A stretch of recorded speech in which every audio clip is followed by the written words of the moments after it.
GM everybody, welcome to Flywheel Pod, your number one source for everything Frax DeFi and everything in between. If you want to know what's going on in the world on chain, well, you come to the right place. This is DeFi Dave here with capital K, and we're here to help you harness the power of the flywheel. And on this episode, we bring on a new flywheel that is 100% on chain, 100% USDA. Actually, no, not even USDA. It's organic, just organic. Yes, yeah, prime choice. Yes. Ethereum prime choice. We have on the fellas at Aladdin DAO, and we go deep into their latest DeFi primitive that they constructed, FX protocol. We had Kmets and Crouger, and we just get right into it. And as we were talking about in the post game, I felt like we were talking to our own. It's like, oh, you've been through the fire on chain.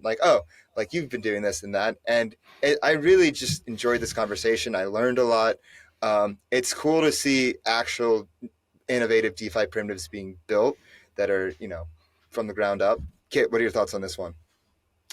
I think this one I'm just most impressed that you could not execute once, but three times. And have three knockout products in a DAO, decentralized format.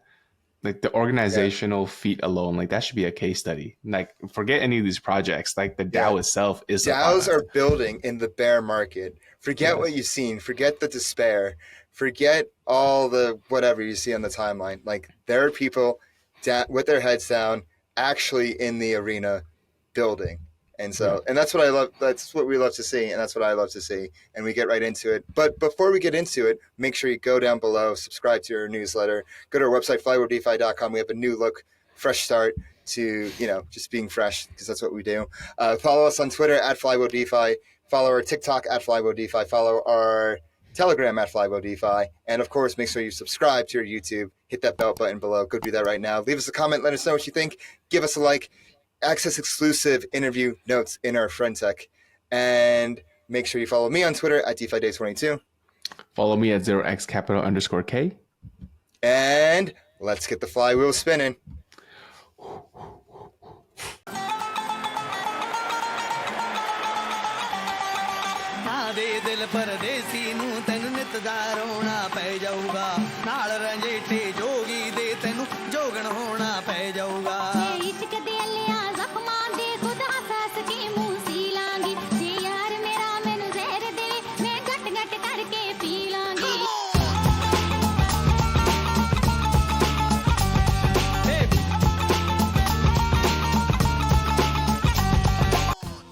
Do you hold ETH but don't know what to do with it? Want to earn those juicy liquid staking derivative yields but don't know where to start? Well, fETH is there for you. fETH is Frax's native LSD solution, allowing you to earn boosted yields in multiple ways on your ETH. If you want to get started, go to app.frax.finance and turn your ETH into fETH today. Greetings, everyone. Welcome back to Flywheel. I'm your host, DeFi Dave. I'm here with capital K, and this time around, we have a project in DAO that I've had an eye on for some time since you guys started. We have Kmets and Crouger from Aladdin DAO, which has been around for a few years, and they have been building in the bear. I think they're the definition of building in the bear. Guys, great to have you on. Let's get started. Can you introduce yourselves and what you do for Aladdin DAO? Awesome, sure. I'll start. I'm Crouger. I'm a core contributor to Aladdin. I've been around Aladdin since 21. Basically, I was kind of a fly on the wall when they got started, and I started joining community calls and just kind of slowly slid down the slope, and got more and more involved like that. But it's been a wild ride, and you're right. Aladdin's been around. We've been kicking around a long time. Lots of cool stuff brewing. Yeah, and I'm Kmets. I'm also a core contributor with Aladdin DAO, probably the newest core contributor. I've been on the team for a couple of months, and I got involved with DeFi in 2021. And kind of started going down like everybody. You kind of start going and trying to figure out, okay, well, what's DeFi? How does this all work? And that eventually gets you to kind of the curve system, and then convex. And then you learn about Frax, and you're like, holy cow, this is pretty incredible stuff. And eventually I saw that Concentrator was offering a product called ACRV, which was like auto compounding CVX CRV at like 50%. And I was like, oh my gosh, that's exactly what I want. And so I got involved with Concentrator and started once they released Clever, that kind of blew my mind apart. And then, they announced a partnership with Frax fairly early on, which I was like, and I still am a fraximalist at heart. And so I was like, oh yeah, this is awesome. And so I just slowly got the tentacles of Aladdin slowly drew me in with all we got our hooks into him. That's right. So it sounds like you guys were dipping your toes, naturally curious, interested in DeFi, and then Aladdin DAO just provided you guys with this opportunity to do more and actually get involved. Yeah, absolutely. And that's one of the things, like, it's a very, like, Aladdin's a pretty small group. I mean, it's also partly for the reason for the sort of like strangely vague titles. We talk about ourselves as core contributors because we're such a small group that there's really just everybody is kind of chipping in on everything, right? So Kruger, like the title core contributor is, kind of vague. But before we dive into that, do you mind if we go over what is Aladdin DAO? What's the history and where it is today? Yeah, sure. So Aladdin DAO is kind of like, it's evolved quite a lot. I mean, we've been around in DeFi for a couple of years, which, and as you guys know, conditions have varied widely in that time. When Aladdin first launched, it was really all about, kind of like an asset management DAO harnessing the wisdom of crowds, specifically around this like group of sort of experts or big brains. And the idea was that the DAO would basically do all this in the open work of researching and analyzing and talking about different protocols and different strategies, and really try to shine a spotlight on the real stuff, like try to spot the scams before they come, try to spot the stuff that maybe doesn't have the structure or the legs to sort of to really last. And we were playing with a bunch of different ways to how do we make the DAO sort of support itself, right? Like how does the DAO sort of create value in a way that we can capture some of that value? And we were playing with some different things in that world when the air ran out of the bull market toward the end of 2021. And with the original idea that the DAO would be using a treasury to sort of acquire these amazing assets, these great assets that we kind of identify through this process that we have, we got to sort of a place where just liquidity wasn't moving anywhere, and buying assets like this just wasn't a possibility for the DAO. And so we kind of did this interesting pivot at that time because we have this awesome technical team, and we kind of said like, well, right now, if we can't buy the stuff that we want to buy, why don't we build the stuff that we wish we could buy? And so because of this great long history of like all of the research that had been done by this group called the Boole Council, which had a lot of really, really sharp DeFi minds in it, and we just had this sort of embarrassment of inspiration of like directions that we could go. And the first and the most obvious place was into the Curve ecosystem, right?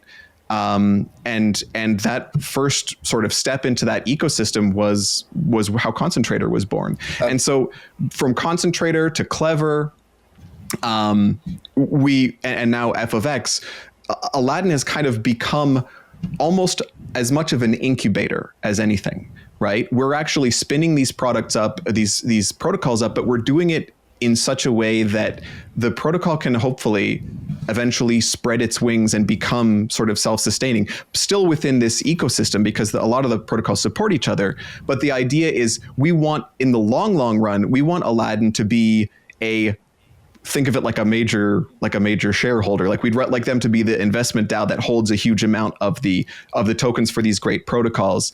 But of course, we had to take this path where we have to build them to get there. So would you consider these like protocols you spun out kind of like subDAOs of Aladdin DAO, or like would you consider them kind of just their own projects that Aladdin DAO incubated?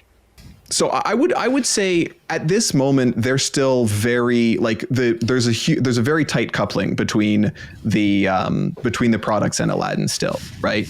I think that what we're aiming for in the long run, we may sort of transition from basically just like fully overlapping, or I shouldn't say fully, mostly overlapping sort of teams and concerns to the subDAO approach. And then after that, I think, again, start talking a long way in the future here, so it's a certain amount of speculation, but the idea is that each of these protocols, because each protocol has its own native token, and its own, like, possibly not perfectly overlapping governance concerns with the other protocols. So in the long run, they should be able to stand completely independently. So for us, it'll be like a process of sort of slowly dividing from the mothership, right, and sort of standing more and more independently over time. Yeah, and to just feed on that just a little bit, I mean, all the protocols are tokenized, and Aladdin owns a share of those, and so they each can have their own governance proposals as well, and Aladdin also gets their say as well because they do have a share of those governance tokens. Got it. Kiet, what do you think of that? I think that's pretty cool. I think it's a very sustainable approach, right? Like, people wants to go fully decentralized, cut off from the mothership day one. But I think a large part of like these DAO types organization is, well, coordination and being able to work together and really get the objective completed. So I'm most impressed that you guys didn't do it once, not twice, but 3 times. Like, yeah. You know, could we go into how product innovation works at Aladdin DAO in this very decentralized, like, you guys don't even call yourself real titles, you guys call yourself core contributors. Like, how does product innovation work in that kind of environment? Do you want to take that, Kmets, or you want me to take a swing? Well, I think yeah, I mean, it kind of starts from what Crouger was saying earlier, is that when you sit there and you go, gosh, I wish there was a product XYZ that existed and we could really use it. And you just kind of look into like, well, we have these resources and these capabilities. And so we can pursue that. And, you ask yourself how it would serve the protocols that you're using, if it would have product market fit, and how sustainable it would be. And so you ask yourself those questions. And I think, they sort of kind of appear as need-based, and so FX protocol is probably like the perfect example of that sort of. Hey, we need a decentralized stablecoin that's capital efficient and based in the Ethereum ecosystem, and so that's where FX kind of gets born from. Yeah, we are hardcore dog fooders, and that's, like, Kmets nailed it. Like, we are all about building what we wish we had, I mean, and frankly, that was how it was from the very beginning with Concentrator too, where it was like, we are all individually like farmers and participants in DeFi, and we're trying to, like everybody was, especially 2020 and still fairly early, trying to figure out like, okay, how does this curve farming business work, and why do I have to claim so many different tokens, and like, when gas is 150, make this easy for myself. Yeah. Like, why am I'm doing the same things over and over again? This feels like a job for a computer. And it's also kind of interesting where we're able to, we identify these needs, but we're also able to bring on kind of what I mentioned earlier, some of this, like, I hesitate to say wisdom, but like some of what we learned through this, like, this early stage Aladdin of all of this, like, this research and work in that curve ecosystem, and bring some of the philosophies that we sort of developed over that time in, right? And Concentrator is a great example of one where Concentrator's, like, core conceit is, I want a compounder that doesn't dump the thing I'm farming, right? Like, I'm farming Curve because I love Curve, and like, I'm farming this ecosystem not because I can like quickly dump the tokens as fast as possible back into ETH, but because I actually want to build exposure to this Curve world, right? And you can see how all of and those are all part of the sort of the philosophy and the thesis that sort of come together to this, this need that we identify for ourselves, and then we say, well, let's make it. So you guys are out in the arena. You guys are out on chain. Really in the arena. Dodging MEV bots, dodging rugs, dodging. It's like, I always say, like, we're all in DeFi, we're all in beta. And you guys have come together as this kind of collective, this guild of sorts, being like, hey, like, we all are doing the same thing. Why not team up? why not? We'll band together, and we want. I think the key thing you said was you want to farm and not dump the token. You want to farm and actually be a positive sum, contributor to the protocol, and that's how Concentrator came about. Exactly. I didn't really. I thought it was pronounced cleaver, not clever. I just imagine cleaver. There's been some controversy about that, but it is clever. We internally have always called it clever. Because it's a lever on Convex. Yeah, it's a C lever, right? It's a lever on the bribes. It's a convex lever that we shrunk down to clever. You see, I think this evolution from Concentrator being built on top of Convex, then with clever, it makes sense with Concentrator, and then you guys were doing that for a bit, and then there was a bit of a break, and then you guys recently came out with FX. Which is a really interesting product. I've actually seen a few of these different things, but I think FX is the biggest one that has the kind of the cosine of Convex and the Curve ecosystem. Especially, congrats on getting being the third protocol in Convex. That's huge. Thanks. It is huge. We are excited. Super stoked. Yeah. Let's get into FX. What is it and how does it work? And I know, Kmets, you had an excellent metaphor with the space station that made it really easy to understand. So I'll let you take the floor on it. Yeah, Kruger, do you want to get into the basics? And maybe I can kind of expand on that a little bit? Sure, yeah. So at a high level, f of x it's about splitting ETH into these two different tokens, which we are boldly, I think, referring to as new DeFi primitives. Something that is different enough that I think we can call it new without exaggeration. So fETH and xETH are sort of two sides of the coin. fETH is technically short for fractional ETH. And the idea is that the price of fETH moves at a fraction of the price of ETH. Mm-hmm. So if ETH goes up by 10% today, your fETH is going to go up by 1%. And if ETH, God forbid, drops by 10% today, then your fETH is going to drop only by 1%. And so the idea is we're dampening down the volatility of ETH, but we're still tracking ETH. We are not pegged to US dollars or any fiat, any real world asset at all. And that is a real key important part of it, is that this is based in the Ethereum economy and it does not have any exposure to any real world asset. The flip side of the coin is xETH, and xETH is the X is like X as in a multiplier, right? Like leverage. And the idea is whenever the price of ETH is moving by a little, the price of xETH is moving by a lot, right? And the xETH holders are actually they're absorbing all of the price movements of ETH that are kind of sort of protecting the fETH holders in that sense. I like to use the metaphor. Well, I use the space station example, obviously, but if I have to explain this to a 5-year-old, is it's like an M&M candy, and so you can think of fETH as like the chocolate center that you want to protect with the hard candy shell, and so xETH is like protecting the fETH from melting and getting any price exposure. So that's what I always use. That's nice.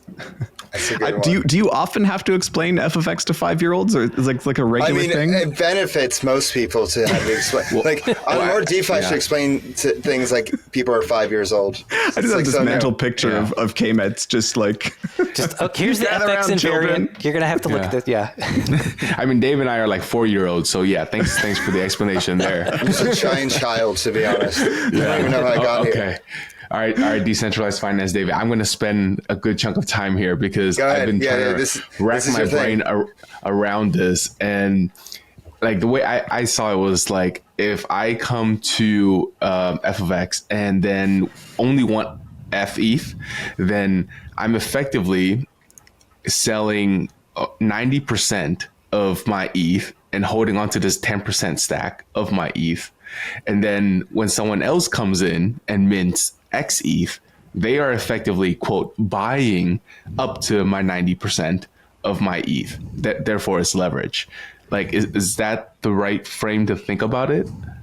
I think that's reasonable. You can think of it that way. and it's definitely not incorrect. And basically, you know, sometimes we talk about this internally, whether it's useful to explain it as like a product manual or as like, you know, understanding how they work. xETH is leveraged ETH, right? Like the easy part is like, and you can see the leverage actually varies over time, but it's generally sort of between 2 and 3. What's amazing about xETH is that there's no funding costs at all, right? Sure. You can hodl this leverage, which is that's new. I think that's not something that's doable. But yeah, when you're trying to like envision it, sometimes it's better to think about, you know, in terms of how the mechanism works, and that's like you've got all this staked ETH in the reserve, right? And the value of the reserve is changing as the price of ETH changes, right? Yep. And so we force the price of fETH to only move by 10% of the price of ETH, and all the rest of the change gets focused down on the xETH, right? So in a way, you can think of it as selling your volatility and buying volatility. Yep. Right? You have that ability to sort of amplify the ride a little bit. And then as the price drops further and further, xETH gets more and more levered. Yeah. Correct. So xETH leverage is actually based on the fraction of fETH minted versus the fraction of xETH minted, right? The total value of each. So you can imagine that if there's lots of xETH, then you're spreading that volatility over a larger number of tokens, which makes a sort of a smaller amplifying effect. When there's a small amount of xETH, you're focusing that volatility, a lot of volatility on a small number of tokens. So that amps up the leverage. But of course, as the price of ETH changes, you're right. Like when the price of ETH drops, the effective fraction of xETH drops with it, right? And so as the price of ETH drops, the leverage goes up because now xETH represents a smaller share of the overall minted tokens of the reserve. Because xETH will drop effectively 9 times more than fETH, right? So it has to eat all of that. 2 or 3 times more, right? It depends on the leverage. The leverage varies only like by like the 2x or 3x or so. And the leverage adjusts based on the demand for, if like there's a lot of people levering up, then the leverage is less. But if there's like a lot of people that want to be in low volatility, it could get up to like 3 and higher and whatnot. Exactly. So there's two competing effects. The first is who's minting what? Are people minting fETH or minting xETH? And then the second is the price of ETH is changing that all the time. But at any given time, we can say, one of the key aspects of the protocol is that at any given time, fETH and xETH have a net asset value. They have a price that the system tracks, and you can redeem them for that amount of staked ETH, that value of staked ETH from the treasury at any time, right? And so basically, as the price, you know, if the price of ETH drops a lot, then your xETH is going to be worth fewer staked ETH in the treasury or in the reserve. Okay, I'm going to try to. Okay, go ahead, Kit.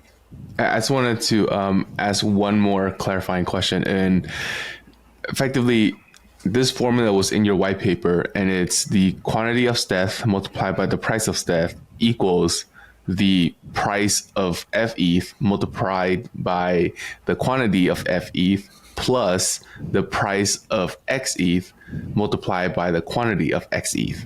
So this equation must always balance. Exactly, the f of x invariant. And in language, I usually say the total market cap of xETH plus the total market cap of fETH has to equal the total market cap of the reserve. Got it. And then right? Yeah. So with that same logic, then if I came in and let's say just Dave and I, let's make this example like as concrete as possible. I come in and I only want fETH. So then I go all into fETH. Then Dave comes in and he wants xETH. Then he effectively just I'm the DGen here. I see how 90, it is. Exactly. It's DGen Dave, not DeFi Dave.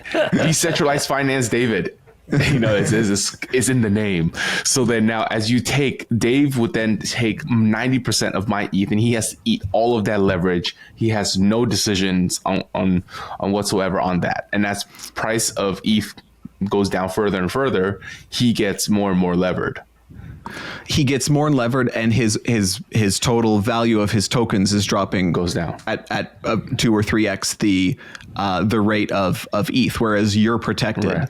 Right. Remember, we're tracking the NAV of each token in in US dollars, and so when you redeem that to the treasury, you're going to get however much staked ETH from the treasury will meet that NAV amount, right? Yep. So assuming it is, assuming ETH is $1,000, Dave and I each put in $1,000. I effectively have $100 worth of ETH exposure, whereas Dave has like 1,900. Yeah, of ETH that's exposure. Right. Yep, exactly right. Yeah. Okay. That's why it's loosely pegged to the dollar, because the dollar is your reference asset. Well, and that, basically, the dollar is the way that we measure volatility. Okay, and what's interesting, what's interesting is that we don't, that is I think, globally accepted way to measure volatility. But it doesn't have to be that way sort of forever, right? Like the idea here really is it's all about suppressing volatility, not about trying to be in any way associated with a particular real world economy. Yes, because you're right. Your reference asset is the dollar to bootstrap, but in the future, you can have a different one.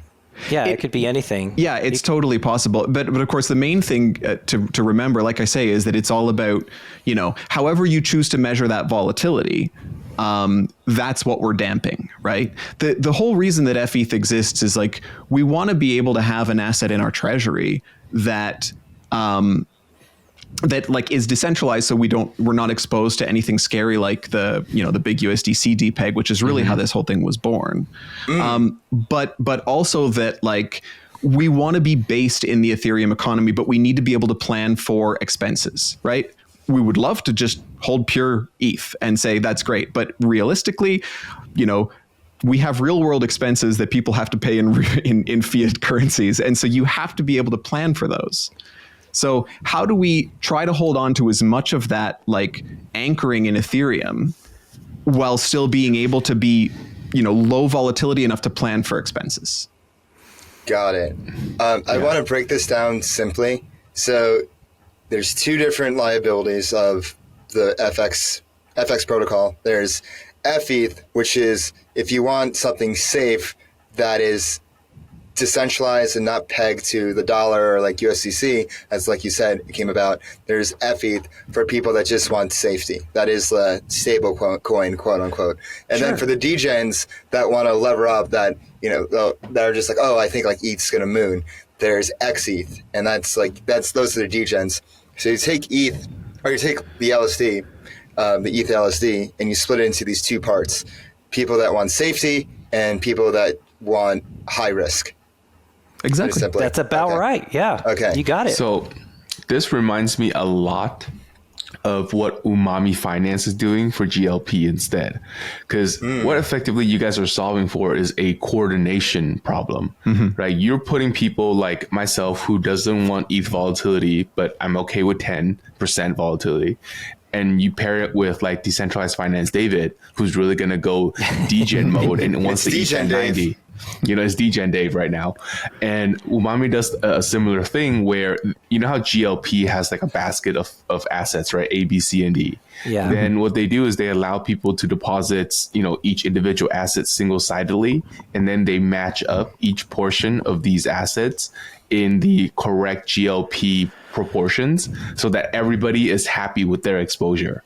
So effectively coordinated a pseudo GLP position by giving people the chance to deposit only the assets that they want to deposit.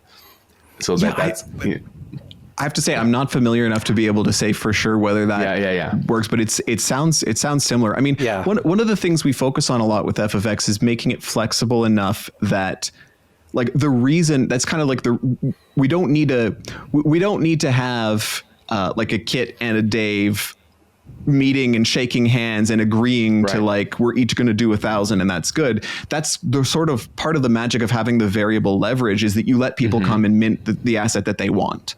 right?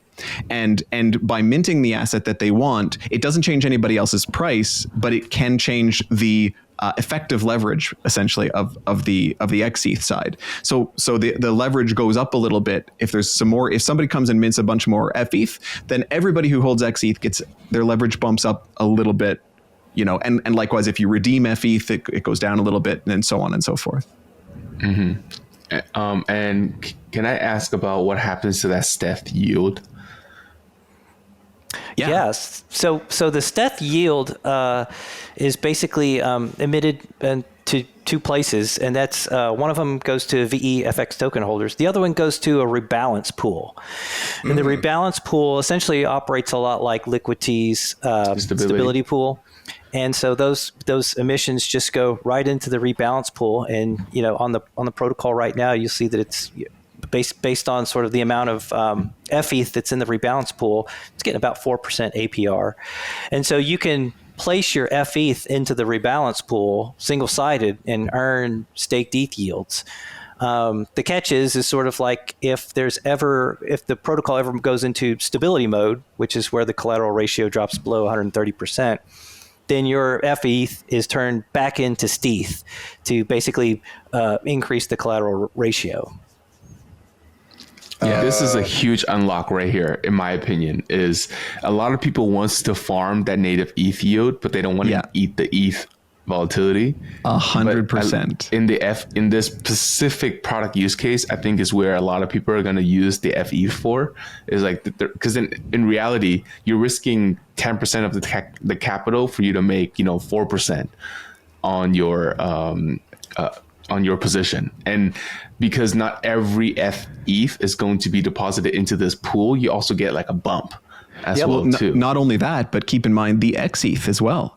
Like the staked ETH is backing both the fETH and the xETH token. So it's so there's always a bump. There's a guaranteed. And so the way we kind of think of it is, you could visualize it like, okay, imagine that the protocol was minted out at 50-50, right? Exactly 50% xETH and 50% fETH, right? So basically the fETH half, we divide all of those staking yields between FX token holders, vote locked FX token holders, and the fETH rebalancing pool. So if every single fETH was in the rebalancing pool, then those fETH would be earning the exact same yield denominated in staked ETH as if they had held ETH in the same value. Right. Yeah, and you're right. Like this is it's a big deal, right? And one of the things that I've had to come around to talking to people a lot sort of cleverer than me in the DAO is like the denomination of your yield matters, and it matters a lot. Yeah. 100%. Now, my only other side is the xETH actually comes with a really expensive cost of capital, right? The cost to hold xETH is actually foregoing all of your sfETH yields.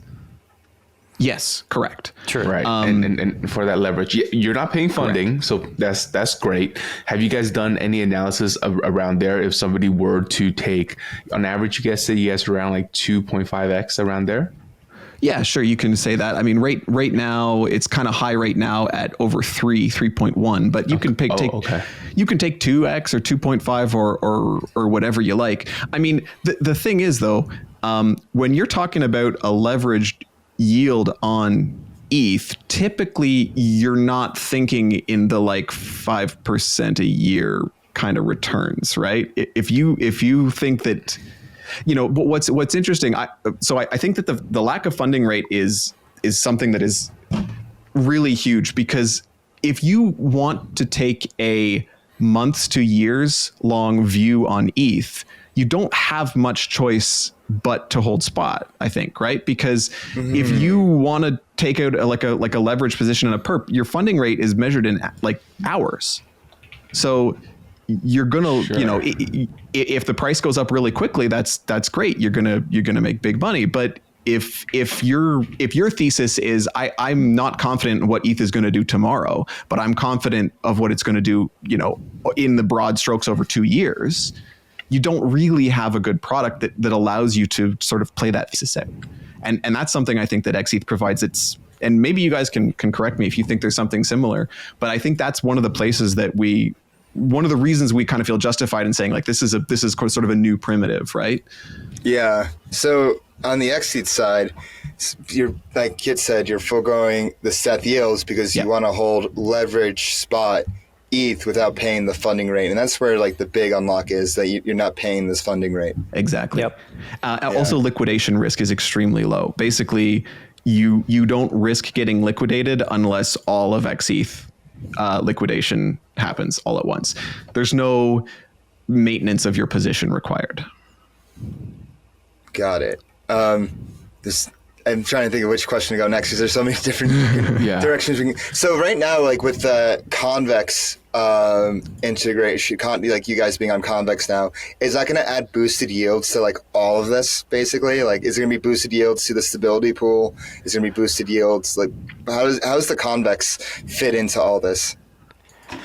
Yeah, so CVX-FXN right now, as far as I know from the Convex side, it's basically just going towards the governance token itself. So FXN. Down the road, could there be some sort of additives to the rebalance pool or something? I mean, maybe, possibly, but as it stands right now, I mean, what's interesting about the protocol is. We've had it operating for about a month and a half without any outside liquidity or any help at all, and the rebalance pool has been working great. And so it actually acts as like its own little. I kind of think of it like a terrarium or something, and its own little ecosystem. But once you start adding these outside things in, like CVX FXN or SD FXN, and both fETH and xETH, they're ERC20 tokens. I mean, they can be integrated into anything. And so really the sky's the limit. And I would say that, we're just starting out right now, obviously. And so who's to say? Yeah. I mean, is it allowed to brag? Is it allowed to gloat here? Is this please. A safe space for gloating? This is a safe space. This is an encouraging space. Because one of the things that is like, I would say I am most proud of the DAO with FFX is that, we kind of mentioned this and kind of, feather in our cap this morning in the community call. We passed, we've been running for 6 weeks, and we passed 20 staked ETH in protocol revenue. And that's with zero native token emissions, no incentives paid at all.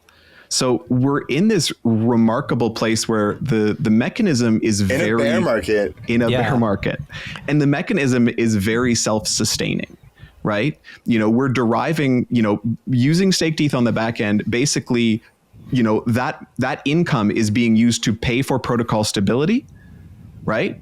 As well as just revenue, as essentially profit in that, depending on how you factor costs. Because it's sent to VEFX holders, FXN holders. Exactly. Right. And in fact, the allocation is 75% goes to FXN. So when you're talking about Convex and CVX FXN, the story right out of the gates is all about revenue, right? It's all about, this is a great way to get that revenue.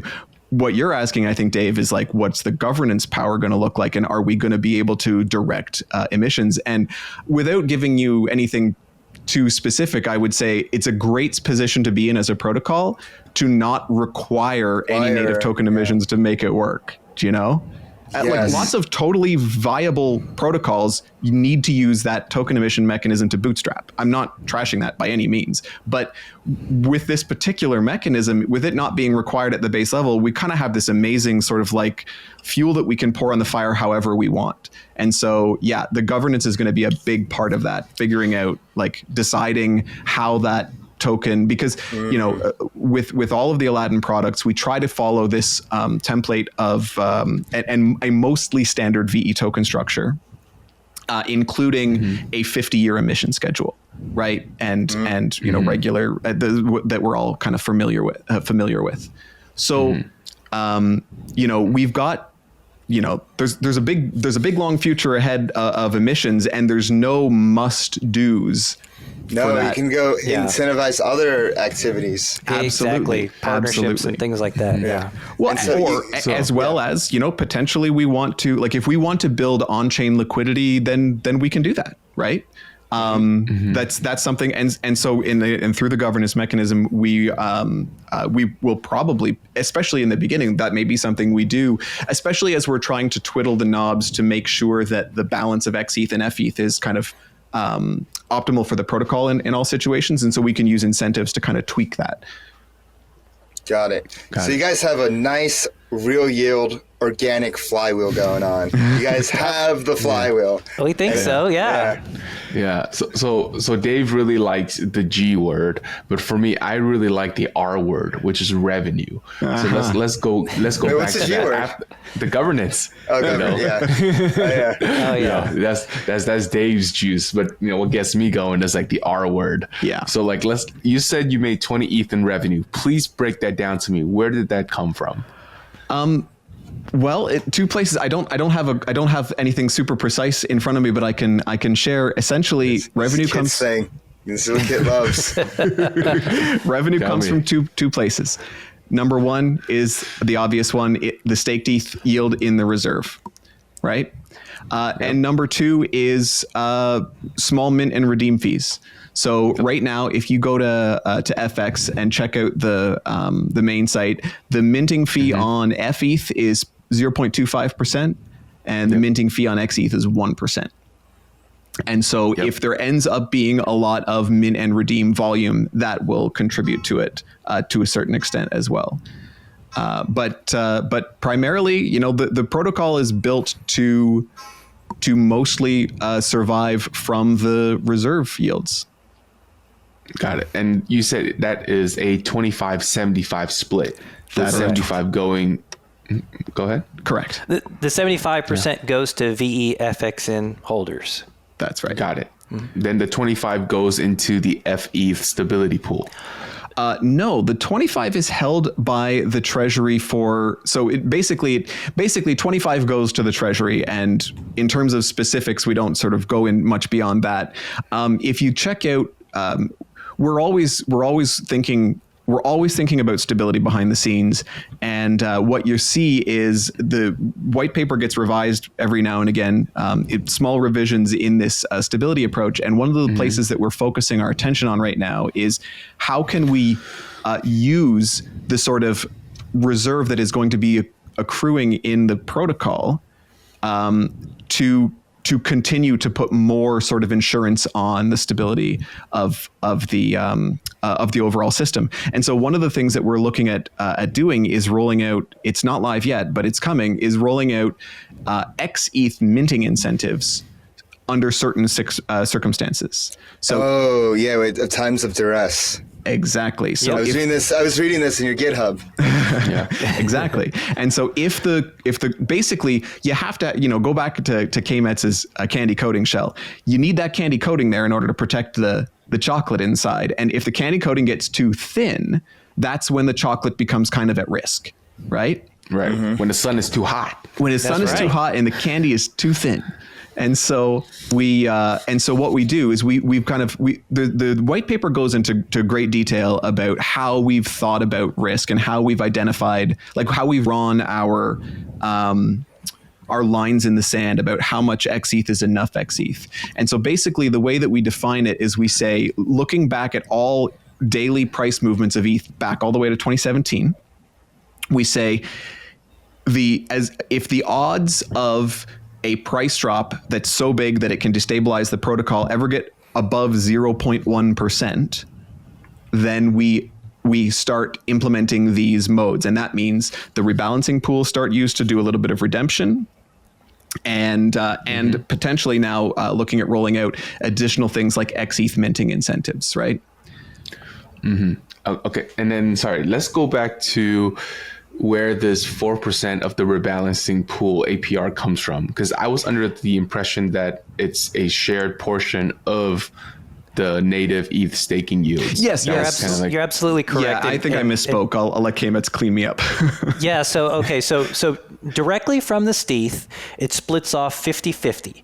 50% goes to the rebalance pool, and then the other 50% percent gets split off, Is revenue, part to VEFXN and then part so to that the 50 treasury. So the 50%, 75% goes to VEFXN and 25%. Yeah, Okay, sorry. got it. There you go. I Yeah. muddled that one, guys. Damn it, Oh, no. Kruger. We swear it works. It all works. Okay, so got it. So here's my take of it. Yes. 100% of ETH staking yield comes into the protocol. Plus minting 50% And plus minting fees. And redeeming. Oh, no. Let's ignore that. Ignore that. let's not talk Kruger, about stop. it. No, Kruger, yeah. stop. Forget about it. Yeah.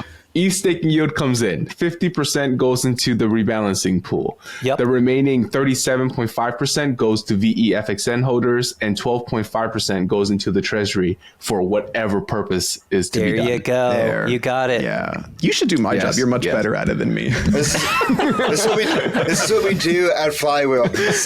Sam McCullough has really encouraged us to explain it like we're 5. Yeah. And so we're breaking things down I love it. as You know, simply as possible. if I 'Cause we can- really yeah, need that. just- Yeah. For us, one of the most important things with FX protocol is educating people on it and really trying to break it down. And DeFi in general has this problem of like making things simple to explain so that people can grasp it quickly and understand how the system works. And DeFi's awful at it. Oh Yeah. my God. yeah, we're really bad at it, and so that's why one of the things I like to do is I like to come up with these metaphors and analogies, like a space station or a starship or candy coatings and whatnot, because you can grasp it very quickly. And at a technical level, we're not doing much different than those things as well. So whatever we can do to kind of help to simplify these things, I think is going to do our industry like a tremendous good. Yeah. It's all about communication. You could have a team that builds such like a phenomenal advanced protocol that does all these things, that brings in organic real yield.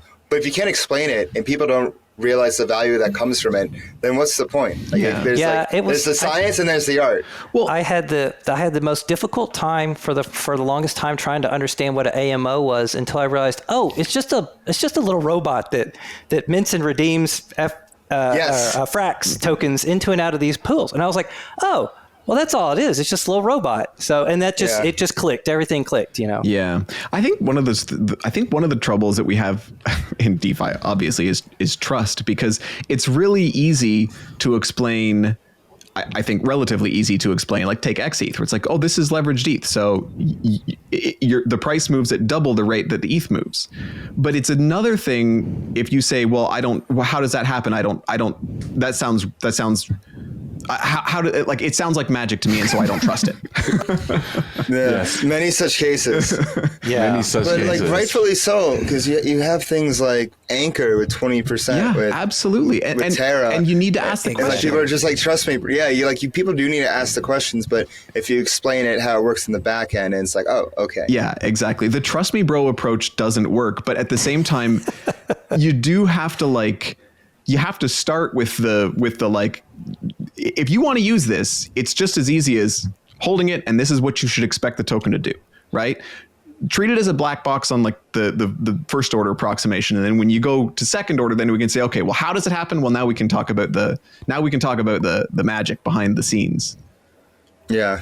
And I mean, this is just a larger question, but like I feel like the TMB mechanism is just so attractive, for the lazy thinker, and B, it's for the protocol as well too, because as we all see, DeFi is going to get more and more complicated with more and more money Legos and composability. Is there, do you guys think, a stage where there's a layer that abstracts all of it away, and that is like the ultimate TMB layer, the trust me bro layer? The team. I don't know. In order for it to get mass adoption, you'd kind of think that there has to at least be some protocol that's going to wind up doing that, right? I mean, maybe it's PayPal or somebody like that winds up doing it, or Coinbase perhaps. Flywheel. There you go. Flywheel. Do you want to know what? I'll give you your wild quote. I think it's going to be TradFi institutions. Ooh. You think TradFi is going to do it. They're gonna simplify it. I think that most Charlene, people need a level of. I think most people need a level of handholding that will make direct interaction with protocols, even the nice UIs that we all develop, just impossible. And I think that I think. Are there people get screwed over by TradFi institutions all the time, Yes. whether, small things like, And they still will. overdraft fees and this and that. Like, don't you see a path forward for, DAOs to take that hand holding instead of these institutions? Because I feel like, TradFi has had a bad rap. And if you have people that if you have people come together in groups like Aladdin DAO with this ground up approach of hey, we're going to work together. So in the same way that you guys hey, we're going to work together to build shit. It's hey, we're going to come together to get just make our lives easier as regular consumers.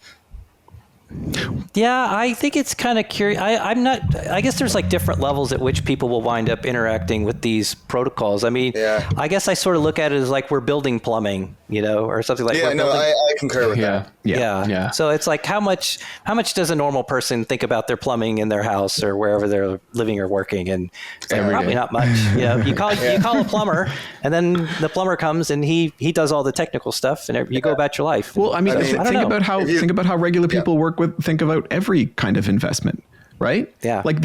Generally speaking, you're getting hosed by your advisor or your bank or anybody else, but they I'm not anymore with these TMB 5% later. yields, but 5%. But the thing is that there's already ways to circumvent those even within TradFi. You can go to you can look for your own ETFs. You can go to a discount brokerage. You can there are ways that you can circumvent that whole massive machinery of the trad of the banking system. And I'm talking about from a perspective of a retail investor, right? There are ways that you can stop yourself from getting excessively screwed, and nobody does them.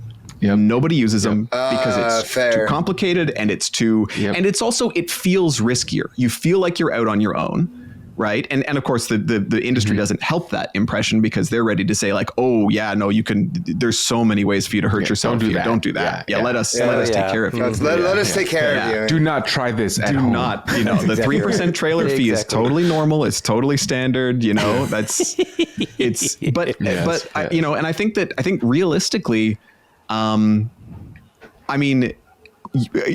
think a lot of people are just going to require that person sitting across the desk with them, wearing a suit, and somebody who they think that they can trust, who can navigate who can navigate how to get them access to it, and then compare that to the people who are actually building the ETFs and managing them or whatever. That's all completely abstracted away from retail.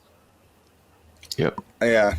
I'm not going to go into, I just think of the movie The Big Short and how Michael Burry told the guy working for him, hey, I want you to go in this MV mortgage-backed security and look up every single house, every single loan. Yeah, which mortgage? All of them. Exactly. Yeah. But it's kind of like to simplify it, it's with TradFi, we all, let's say, I have a bank account, it earns interest. It's simple, it's an IO, bank like IOU, and they go do whatever, and I get to redeem it at any time. There will be a DeFi version of that, and what you're saying is that will probably, the interface for that will come from TradFi. Well, it's one possibility. When I'm a skeptical guy, and so I think when I imagine that future, I think that what I hope happens is that when your neighbor says, "Oh yeah, I'm earning 5% on my savings account. How about you?" Then the providers kind of will have more and more people asking tough questions, right? And essentially, there's going to be this point where it's okay, well, for me personally, I'm ready to use DeFi directly, right? And so I can tell my friends "Oh yeah, I'm doing amazing. I've got it does all these things for me that my bank doesn't do." And at some point in the future, people who are kind of in the middle of that spectrum, who say well, I don't feel comfortable enough touching the chain or understanding but I feel jealous of what you're getting. So I'm going to start calling my finance people. And in fact, it probably will not be TradFi as in the big mega banks so much as TradFi in new fintech startups that are a little bit better at dealing with people, but that are still largely based, like largely real world based, and then just kind of DeFi on the back end. I agree with you there because it makes sense. If I'm a consumer and I just want to get the best yield, I don't care where it comes from. Like, you know, it's either going to become off-chain, on-chain. Like, you want to have that optionality. Like, sometimes we kind of exist of like, oh, like the world on-chain is all that is. But that's not the case for like normal people. No, 100%. And in fact, it's not just that they don't want to think it's all that exists. It's scary and risky. Like, we all have to have incredible appetite for risk to put real money into this thing right now. To the point where just I'm so numb. Oh my gosh! I hear you. Absolutely. I'm just like, that's DGen Dave for you. DGen Dave. Dave and I were just talking with like another folk who's building a pretty sick new hardware wallet, and we said crypto people have an extremely high threshold for pain, and nothing surprises us anymore. And like, you know, if it has bugs, we're like, of course it has bugs. Okay. You know, is it exploitable? Like, does it? Is there an exploit in the wild? Like, exactly. How am I going to get rugged? A few of my friends in crypto were like former professional fighters, and it makes complete sense. The pain tolerance both like in the ring and then like out on chain. On the chain. But one thing earlier Dave said that I actually would agree with more than TradFi just coming in and doing the TMB layer is that there will be grassroots community efforts such as like, you know, Flywheel, such as Aladdin, to provide like this trust me bro layer. And it actually is a really good bro that you should trust because, you know, Flywheel or Aladdin would vet and make sure that, hey, PayPal, we're partnering with PayPal so that we provide actual direct access. And we maybe take like a tiny ass take rate for providing this convenience layer and this like curation of DeFi protocols to use.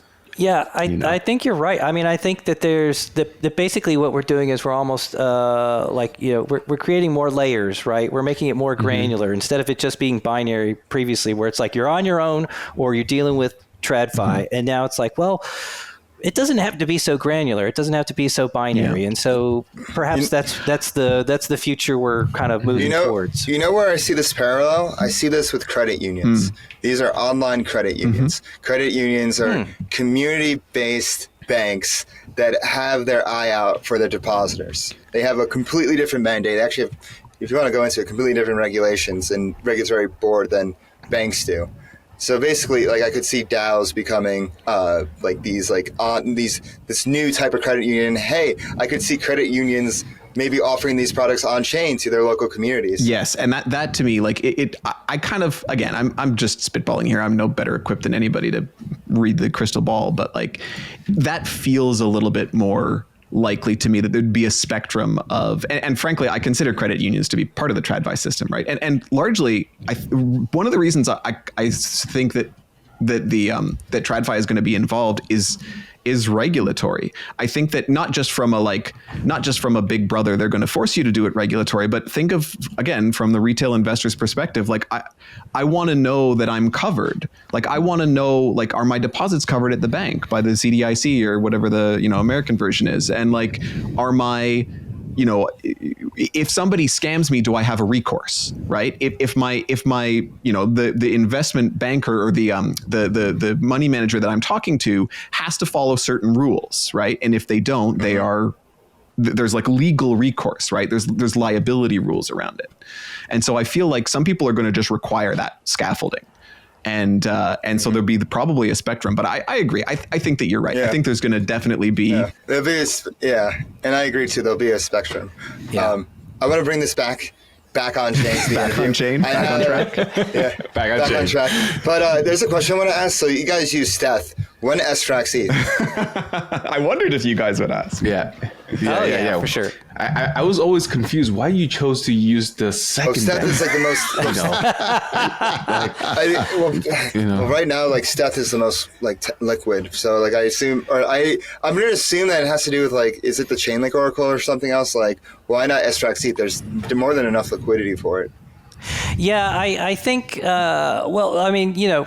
Basically, FX is an extremely flexible protocol. And so eventually it'll be like a whole basket of LSDs and other assets that can get incorporated into it. But one of the reasons that we chose sfETH to begin with is that, in addition to kind of what you were saying there, DeFi Dave, about like, it's got a good oracle and, it's kind of battle tested and proven and with a lot of liquidity. The other thing is like sfETH is now like so big, it's an existential issue for Ethereum. And so because of this, it kind of gets to one of those deals where it's like, well, if something bad happens with sfETH, I mean, everything bad's happening with Ethereum. And so by incorporating sfETH, it's kind of one of those deals where it's like, okay, well, we're kind of like, by using the one that's like the most existential threat, it kind of makes it the most safest one for the protocol in general. So call that too big to fail. Yeah, it is. There you go. I mean, when like we that. first wrote the white paper, the very first version, I don't know if you guys ever saw the very first version, didn't use staked ETH at all. It was backed by pure unstaked ETH. And all of the stability was done through a sequence of minting and redeeming penalties and incentives.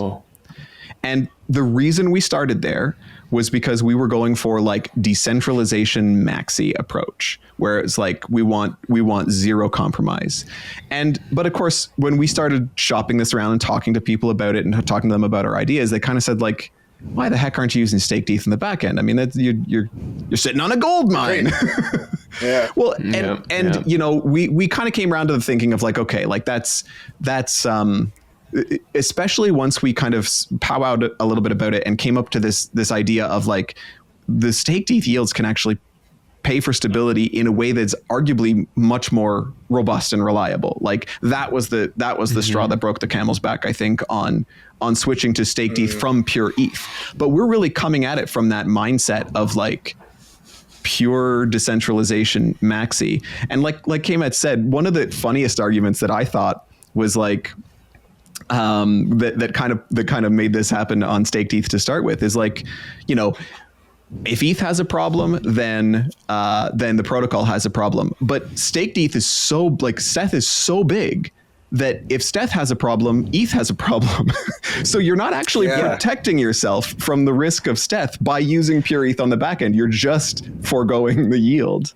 It's like you can't beat them, join them. Kind of. Well, and then exactly. Being able to come up like eventually we want to work towards this this like potentially a basket of LSDs and be able to apportion like allocation within the reserve, probably number one based on risk and then number two based on yield, right? In order to like make sure that we are bulletproof first and making it rain second. Yeah. Imagine becoming like so successful of a protocol that you're an existential threat to like to what you're It's on. that's the dream. That's Yes. insane. So there's this meme, I don't know if you guys saw, but like 2017 Ethereum is like the super buff Doge is like, we are nation state resistant. And then 2023 Ethereum is like the small Doge is like, Lido, please limit yourself. Right. I was just like, God damn it. Yeah, so true. Yeah, It is. Yeah, that's the thing. It has to be ruled. You have to like just go by incentives first and foremost. Like, I mean, that's how you guys constructed FX protocol, because you saw the incentives to include sfETH. Yeah. And like, you're just like, well, what are we going to do for this yield? Like, incentives rule everything around me. Yeah. I think that the one thing too is, it is obviously, FX was sort of like, born out of sort of this threat from exogenous, with the Silicon Valley Bank, going under and USDC depegging. And so it was like, we obviously, the pendulum swung the other way and it was like, okay, just straight ETH. And then, you kind of get a little bit more granularity into that. And you're like, well, there's exogenous risks, off chain, and then there's endogenous risks on chain. And, you just have to kind of weigh the whole thing. And this is sort of the configuration we came up with that was like sort of seemed to be the most reasonable for us at the time. Well, I think in our mind, the real big dividing line is real world assets versus, on chain. And that's why we kind of, it's another reason why we migrating to staked, whatever form of staked ETH on the back end, we kind of felt was a reasonable compromise, because the main risk that we were trying to cut out of that sort of stablecoin world is the well, again, just everything that we saw with the USDC mess. So the on-chain existential threat is Lido.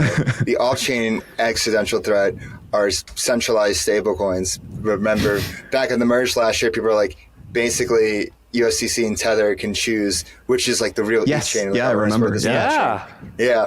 And so this actually gets into what I want to talk about. Next is why are these stablecoins so successful? And this is I'm going to go into stablecoin maximalism. This is something that Sam and the Frax team put forth at ETH Denver last year. Basically, stablecoins should peg to whatever they should be able to get yield from the risk-free rate. So dollars, that's treasuries, or or Fed master account. For ETH, that's the beacon chain yield, and you have all these different stablecoins. Kmets, I saw your tweet recently, kind of like nagging at the risk-free rate. You're saying, "Oh, risk-free rate? I don't need that. I have fETH." So I want to get your thoughts. Like, what do you think of the stablecoin maximalist thesis? Is there anything you disagree with it? Let's get into it. No, so the stablecoin maximalist thesis, I think, is probably, gosh, it's one of my favorite talks I think I've ever heard with Sam K. And then your article that went over it. I mean, it absolutely nails DeFi, perfectly. And essentially, every protocol is eventually going to basically wind up being a version of a stablecoin producer or whatever. And I even have like my own sort of like Kmets DeFi razor, which is like if there's good money to be made in an asset, there's an immense amount of money to be made from a synthetic derivative of it.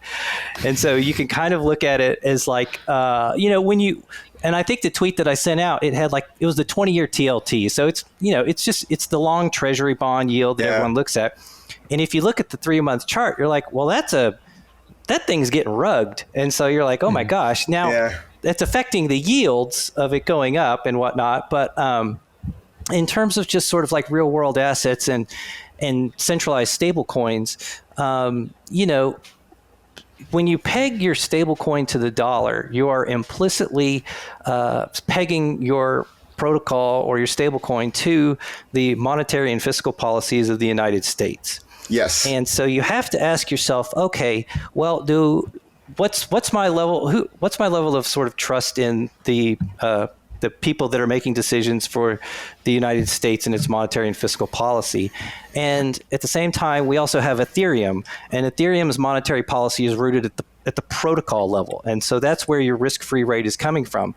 And I kind of, I got into DeFi based on sort of like, just kind of like seeing the world around me, the political system and sort of all these sorts of things and being like, I might want to have a foot outside of this crazy system that we have going on here.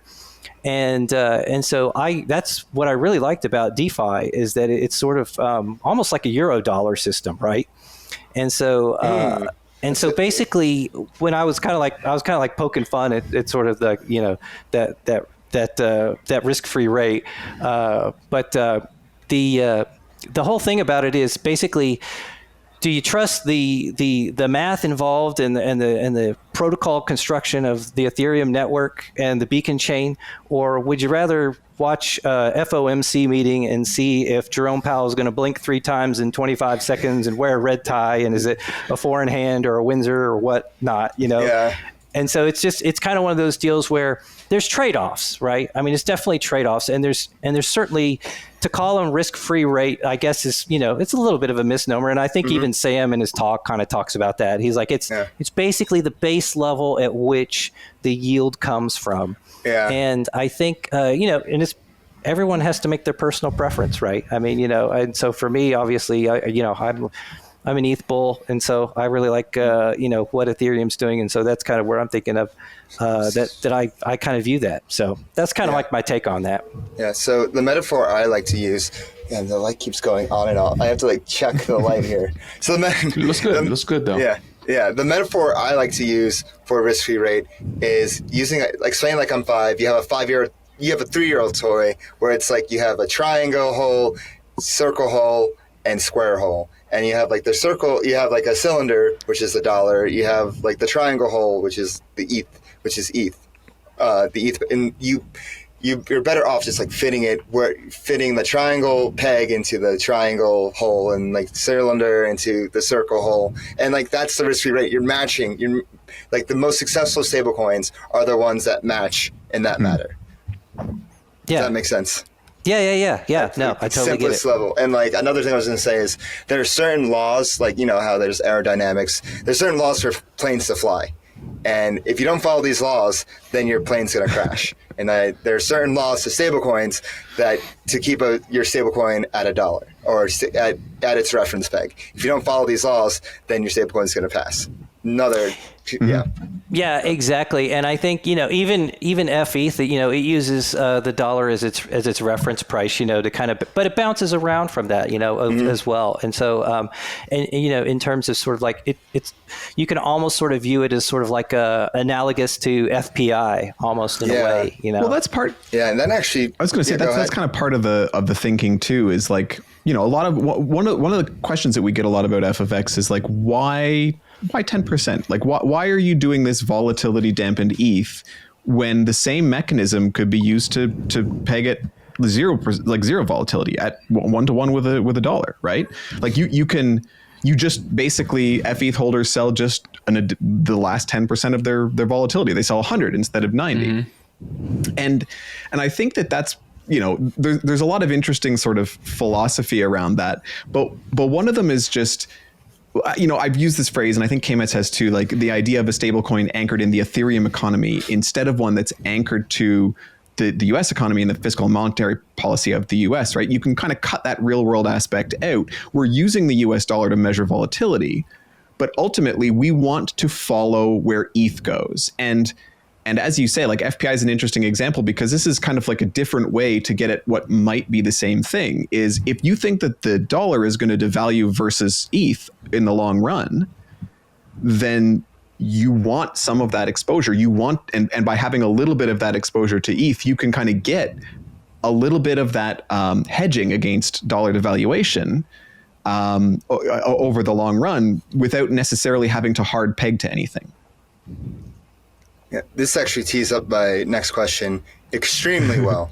So the other part of stablecoin maximalism, along with the risk-free rate, is the monetary premium. Getting demand for your stablecoin for the sake of its own usefulness.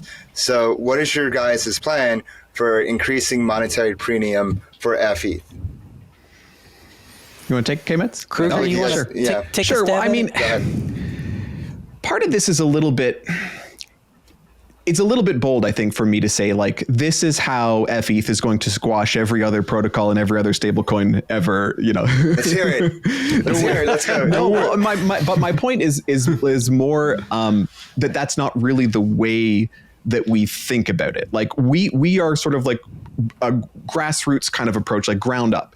I told you, like, we built fFX largely because we wanted fETH. We built fFX because fETH was the asset that we wanted to hold, not because we wanted to farm it at some imaginary farm.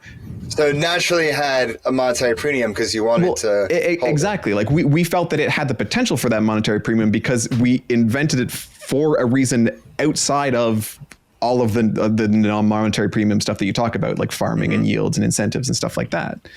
And you know, we kind of part of the sort of gamble that the protocol is making right now is that we're not the only ones that think that way. And so a lot of our early partnerships have involved getting partner DAOs and having partner DAOs come and mint out fETH for their own treasury management.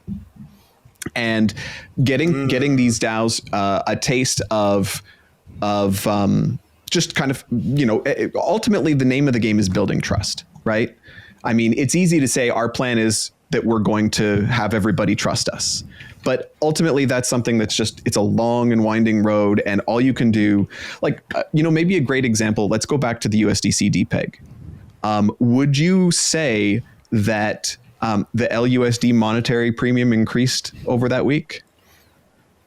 Because I absolutely would. Yes. Through nothing that they did other than just the external circumstances highlighted why decentralization was so important for them. And when you see LUSD holding and everybody else kind of dealing with the fallout of USDC, all of a sudden you go, oh, there's a reason why I might want to hold this just as dollars in my pocket, right? Like that's protection against something that not only can happen but did. It did happen. The unthinkable happened once again. Again and again and again. I'm having a hard time. I'm having a hard time finding white swans these days. Yeah, no kidding, right? Yeah. So, that's kind of our approach, is that, we start from a position of building the thing that we want. And really the name of the game for us is going to be just being reliable, doing what we say we want to do, and getting other people to dip their toes in and try it. And then obviously we're going to be working on the liquidity side and the incentive side and the utility side, all that great stuff. Like, that's important stuff too, right? You need stuff to do with your token, and that's how you make it useful. But ultimately, we think that our eventual monetary premium is kind of built into the mechanism, right? It's built in. It's already priced in. Well, it's not priced in, but it's built in. It's built in. Yeah. There you go. So another way to think about monetary premium is that how do you get people to hold fETH just vanilla in their wallet and not even risk putting it in the stability pool or the rebalancing pool? Because I see it here that you guys have about 80% of fETH in the stability pool. So your monetary premium right now is at 20. Like, people are just holding fETH vanilla in their wallet. That's right. Well, and again, I mean, it's to me, and maybe I'm thinking of this from a oversimplified kind of a way, like my background is less finance and more like science and engineering. And so I tend to have like kind of boneheaded takes on some things that other people say, oh, that's something we thought about years ago. So, but to me, like I say, the main question is the system revolves around trust. Like, there's never going to be 100%. Like, I don't imagine a world in which nobody wants to earn that staked ETH in the rebalancing pool. And so there's always going to be staked ETH in that rebalancing pool, always. So I don't know what the cap is in terms of like what fraction of staked ETH might exist outside of it.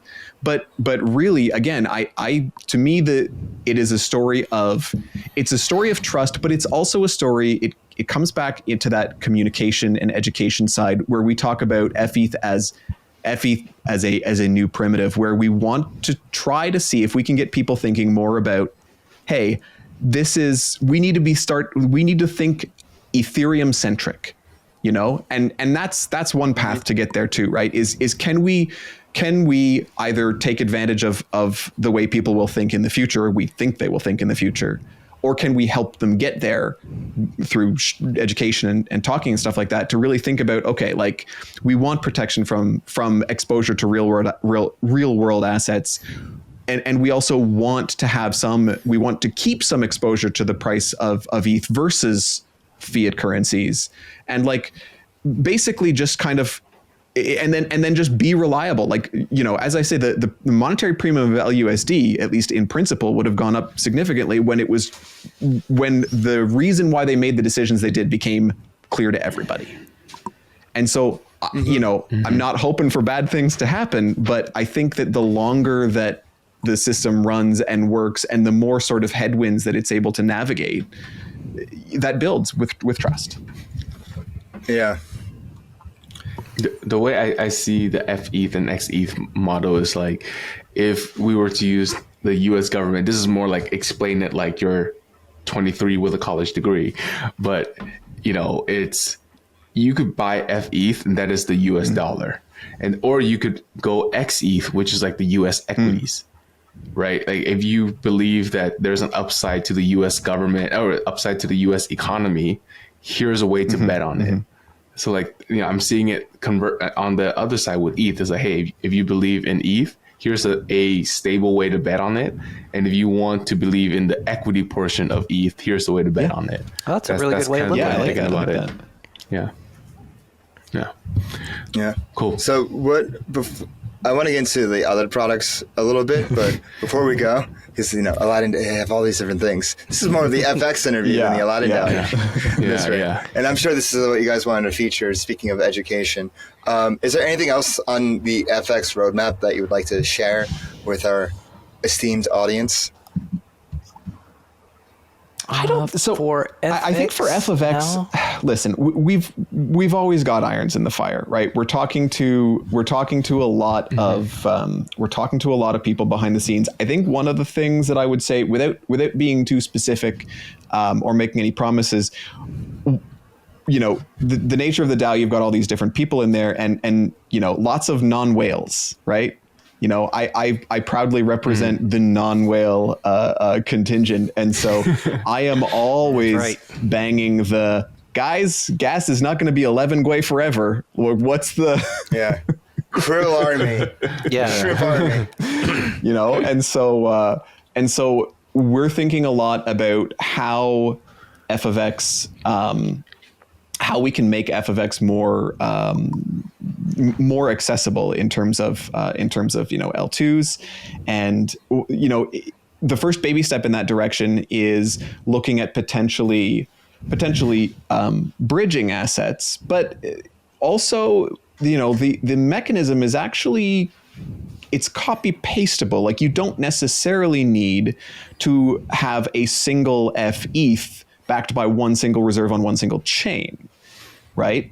If the model works, you could potentially have native fETH and xETH on other chains, right? Depending on what assets they're backed by. The other thing that we tend to think about a little bit is this, in terms of, especially in terms of copy pasting the model, there are other assets you might think about making these kind of low and high volatility derivatives of. And there are ways in which that could be maybe interesting. And so, yeah, beard scratching from us as well. And then, I know where this is going. I'll ask you to tell me later because I don't. And then I mean, like, you could do this for like Frax, like the stablecoin. You can copy. Listen, the core concept of the mechanism, especially if we can nail down the like stability and the bulletproofness of it, which we think we've got. We think we're, like I say, we're twiddling the little minor knobs right now, but we think that the big picture looks really good. So that's another kind of direction that we're thinking. And then I think the third way is just like, we are hitting the pavement really hard now, and we want to talk to everybody about how would they use, you know, xETH, for example, right? Like talk to traders, talking to retail. We think, like I mentioned earlier, I think that xETH opens up a type of investment strategy that was just not possible before, but it's also fully tokenized, which means it's fully composable. And so, you know, if xETH becomes acceptable as collateral to take a loan from, now suddenly you have the possibility to make a leverage short, right? Again, fully on chain, fully tokenized, fully composable. So there's a lot of really interesting directions that we're kind of sniffing around right now, and we're looking for feedback from everybody. And we've got some just really awesome ideas from people that we've just chatted with. Well, you heard it here, folks. Oh God, did I just commit to something? Yes, you did. The way I would use xETH is, assuming it's collateralizable on, say, Aave or whatever, I would collateralize xETH, borrow ETH against it, and then I'll put it into sfETH so that I would still get my native ETH yield and a leverage position. Okay, all right. Would you preferentially do that instead of, for example, farming an xETH ETH liquidity pool? I would do that. Well, xETH ETH liquidity pool on Curve, you're saying. Something like that. And then I would get emissions from that. Yeah, it depends if it can outweigh, because I would want the native ETH staking. I would like native ETH yields in ETH, but I guess you could just sweep CRV or CVX and FXS into ETH itself, or if you had some kind of way to, for example, concentrate all of those yields into like a particular token. That would be really clever. That leads we teed him up, baby. He saw that song. Wait, sorry, Dave. Before we tee it up, I have to ask my other favorite R, which is risk. And you have this portion on your GitHub docs that Dave and I chuckled when we saw it. Can we spend 30 seconds, and I only want 30 seconds of this, on when bad things happen. When bad things happen. Because bad things happen. We're not in a bull market anymore, and we all have to acknowledge bad things can happen. Yeah. Do you want to take it, Kmets? So give me 30 seconds. Bad things. Yeah. So the short answer is that we put a lot of thought into what we call stability modules, and it's basically a series of sort of actions that engage when the collateral ratio of the protocol drops. So if like the price of ETH just tanks one day, just who knows what happens, and the collateral ratio of the protocol drops below 130, there's a series of steps that go into basically how is CR calculated? It's the ratio of xETH to fETH. Sorry, more correctly, it's the ratio of the total amount of the reserve to the fETH. There amount. you go. Yeah. So. Yeah, and so if that collateral ratio drops below 130, there's a series of stability modules that get engaged. That like the rebalancing pool being engaged, and then also minting and redeeming for the two assets change such that xETH is encouraged to be minted, and fETH we want that to be redeemed. And so and then there's a couple other little things that go on if things were to continue to drop, but that's the basis of it. And then the real like bad thing is, well, at a certain point in time, if the price of ETH crashes so much so fast that the price of xETH basically goes to zero, the candy coating is gone, right? And now all of a sudden it's chocolate in the sun. But in the case of fETH, chocolate in the sun means you get ETH. So the fETH holders, obviously xETH value goes to zero because that's as it should when the price levered drops that fast, right? If all of the stability mechanisms are exhausted in this like Armageddon situation, then the price of xETH can go to zero. That's basically the closest thing that f(x) comes to a liquidation, right? And like the whole protocol has to get to that point before any xETH basically goes to zero. But if that does happen, fETH, as soon as that xETH sort of coding is gone, fETH it's still redeemable, right? And it's redeemable for staked ETH from the treasury, but without the xETH protecting it, now the fETH is going to move at 100% ETH price rate. And is it safe to say that fETH is effectively during the crazy bad things happen, you're kind of bidding as the price goes down, right? Yes. Because you don't get converted immediately at this price. You get converted when we're at like $1,000. Exactly. So I would get more ETH coming out. And so the worst case scenario, That's a good way to frame it. The worst case scenario is that you buy ETH at an amazing price. Yeah. Yeah. The worst case scenario is you get more ETH. You like it? Yeah. So it's just like a limit order and Armageddon. Well, and in fact, a lot of people use, it's similar to the way Liquidation Pool is used famously by Tetranode in his little ploy there. But like you can do the same kind of idea where we suspect that it's possible to enter stability mode and then get back out of it through our mechanisms, which are very powerful. And so if you're in the rebalancing pool and you're getting deployed, chances are you are dollar cost averaging into ETH at probably a pretty good price, right? Chances are you're not in stability mode without some kind of a pretty significant ETH price drop. So it's a good time to, some people may consider it a good time to buy. I don't give financial advice, so I would never say that. Yeah. One of the interesting side effects of sort of a situation where the price was to ETH, the price of ETH was to drop significantly, is that xETH, of course, drops even more drastically, right? And so the purchasing power of your dollars over ETH, increases quite a bit. And I actually did a little Twitter thread here not too long ago about how basically it gives you this ability to go back in time and purchase ETH at levels that like haven't been seen since like before the 2020 bull market and stuff like that. So it's kind of like some interesting dynamics there, whereas like the price of ETH starts going down, then xETH really starts going down. It actually starts becoming quite attractive to traders that think that ETH will rebound, because once it starts coming back up, xETH is going to start rocketing back up as well. And as that price is dropping, the leverage rate is increasing. So basically, xETH is becoming, from a certain point of view, more and more attractive the closer that we get to the closer that we get to this point where we feel like we need to start using mechanisms to maintain stability, the more attractive xETH gets. And xETH minting is by far the highest, like the most effective way to sort of push the collateral ratio back up. Right? Because one xETH can protect 3 fETH, right? With a leverage ratio of 3. So, yep. Correct. And it's kind of scary because then as you're getting more and more levered, like there's a sweet spot. If it stops right before you're stopped out, then you just got like the best levered in the world. But then 1 penny over and then you're gone. Yeah. Well, and basically the stability mode kicks in at a leverage ratio of 4, at 4x basically. On or around there, like basically that's about the equivalent to the 130% collateral CR, the collateral ratio. And so the leverage definitely does increase, very quickly after that, but all of the mechanisms of the protocol are preventing it from going further.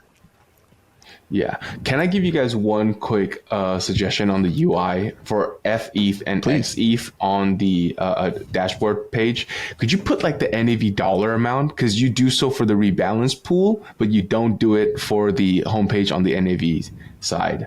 So I have to do like the calculation myself of like xETH total supply is like 1.3 million multiplied by 75 cents to get me like an NAV. The NAV or the NAV is shown. Do you mean the market cap? Market cap? The market cap, sorry. The market cap. Market cap. Yeah. Yeah, the market cap of xETH and fETH. So I can compare because the way I see it is that, like, okay, the rebalancing pool has like 1.9 million. So it covers the xETH portion, like a very nice overly amount covered in case bad things happen. Like that's how I would probably assess like the riskiness of the protocol. Yeah, and looking at the amount in the rebalance pool, that gives you an idea of like those are bullets in the chamber, ready to go. If things get hairy. But like I say, then there are also, another one interesting thing people have talked about is the idea of xETH limit orders.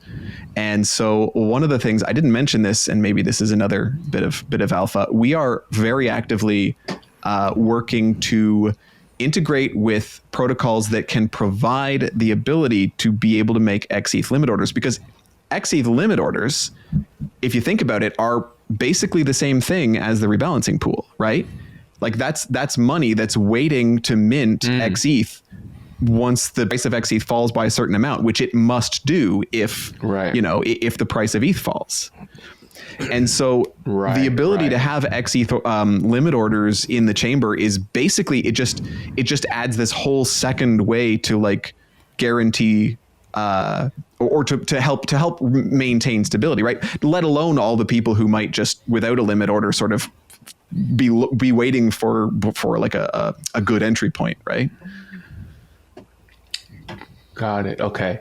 Let's walk through a user journey. I am in xETH. I'm levered to the tits, and now I'm also now a DGen Kiet alongside with DGen Dave. Both of us are on Telegram, smashing the keyboard, talking to each other. How do we unwind our xETH position as things are just going? You just go to the redeem side of the site and you click on xETH. You see your balance right there. That's it. And you go ahead and redeem it. You can choose to redeem it into staked ETH, wrapped ETH, or USDC. No slippage. Just the unmint, just the fees, right? No slippage. Exactly. Mint and redeem fees. No slippage. We also have a curve pool available, so you can go through the curve pool as well if you would. Exactly right. That. And we talk about the fact that we don't need that. We don't need to pay incentives on liquidity, but that is a thing that we are pursuing right now, is to build some of that liquidity. Partly just because, especially again thinking of our minnow friends, aka myself, it's nice to be able to have the swap option instead of the mint and redeem option, right? And there might be a number at which swapping makes more sense than minting and redeeming. Cool. Yeah, I got 2 more questions, guys, and then we can go and see the lightning round. This is a Frax podcast, so I got to ask, how can FXS holders stand to benefit from your first product, Concentrator? And what is Concentrator for those who are unfamiliar with it? So Concentrator is basically it's Aladdin's first product. It's a farm and hold.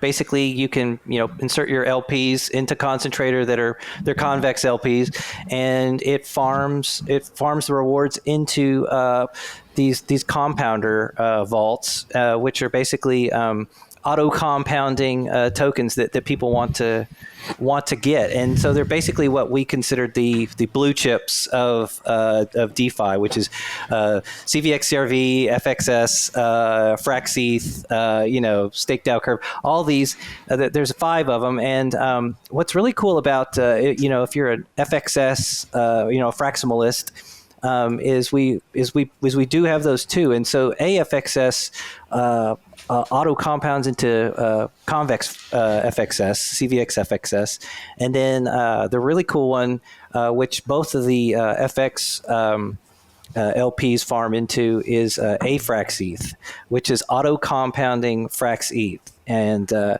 And that one I think, and I'd have to double check it, but I think that one has like the highest yield for fRxETH on mainnet, but I'd have to double check that one. Yeah. Do you have a number? I think last fRxETH on the website right now showing 4.65. There you go. Nice. That is high. So APY. Well, exactly, and it's the we're auto compounding that, but the whole conceit of Concentrator is like, we don't want to dump what we're farming. We want to choose to farm the specific like best token that we want to farm, and so we provide a few of these options, as Kiet says, like we feel kind of like blue chip. Yeah. But you can there's lots of different harvesters that you can choose from that harvest into those compounders. So we say we talk about concentrating all of your yields into one of those blue chips, one of those, and so AFXS is a great example, where if you want to farm FXS, you can scan down through the list of all the different harvesters, and the harvester is kind of where you choose your principal. You choose what you want to hold. Maybe you're risk averse, you only want to farm stablecoins, but you can choose to farm whatever stablecoin LP you find and you like the best into the compounder that you want to hold, right? The thing that you want to earn. Yeah, I love this evolution from Concentrator. It's like, oh, we want to auto compound together to all into FX. Like the complexity and usefulness is like in line with each other. And the last question I'm going to ask is, what else is on the roadmap at Aladdin DAO? Is there anything cooking in development right now in the incubation brainstorming phases? Yeah, so right now we're mostly focused on incubating FX, getting it growing, incorporating it into DeFi in general, and so that's sort of like where our main focus is. But we're always having conversations in the background. There's a lot of things going on where we're always looking to improve products, and then like right now, I think kind of the main one we can kind of maybe hint at a little bit is with Concentrator itself. And Crouger, maybe you can. Tell them a little bit about it. Well, in very broad, like again, we've always got irons in the fire, and we're talking to lots of people. But one of the things that we're seeing in the Curve ecosystem is that things are changing. The nature of Curve seems to be changing a little bit over time, particularly with the introduction of Curve USD. And that might make that might open up some new directions that Concentrator might want to take advantage of, right? That we might want to position ourselves for in terms of what does the optimal farm and hold style compounder of Curve look like based on how we think Curve USD is going to change the ecosystem. So that's we're having discussions about that type of thing in the background. Oh, it's a really interesting, intriguing hint. And we'll leave it at that. Yeah, we better, because I get in trouble every time I leak too much. No, we encourage this. You encourage it. Especially at the end of the interview. I've got to face my DAO mates afterwards. Encourage it. We do. Yeah. And with that, folks, we go on to the lightning round. So we're going to get off chain to get to know you guys both. And Kiet, you take it away. to get to know the person behind the profile picture. So let's start with Kmets here, because I've seen your profile picture all over Telegram and obviously on Twitter too with the blue K.